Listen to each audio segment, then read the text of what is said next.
ഈശ്വമിശിഹായ്ക്ക് സ്തുതിയായിരിക്കട്ടെ. നക്ഷത്രങ്ങൾ മിന്നുന്ന ഈ രാവിൽ ലോകം മുഴുവൻ സന്തോഷത്താൽ നിറഞ്ഞു നിൽക്കുമ്പോൾ നാം ഒരുമിച്ച് ചേരുന്നത് മനുഷ്യകുലത്തിന് ലഭിച്ച ഏറ്റവും വലിയ ദാനത്തെ ഓർക്കാനാണ്. വിശുദ്ധ യോഹന്നാന്റെ സുവിശേഷം 1-ാം അധ്യായം 14-ാം വാക്യം നാം ഓർക്കുന്നു.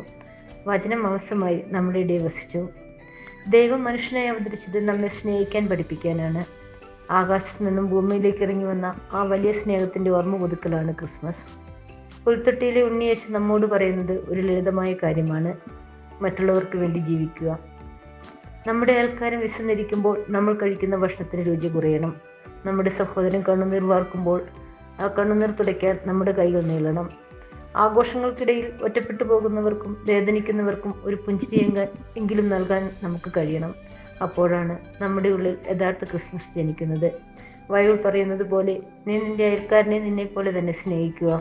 ഈ ക്രിസ്മസ് ദിനത്തിൽ നമുക്ക് സ്നേഹത്തിൻ്റെയും സമാധാനത്തിൻ്റെയും ലാഭകരാകാം. ഓരോ ഹൃദയവും ഒരു പുൽക്കൂടായി മാറട്ടെ. ഏവർക്കും നന്മയും ഐശ്വര്യവും നിറഞ്ഞ ക്രിസ്മസ് ആശംസകൾ നേരുന്നു.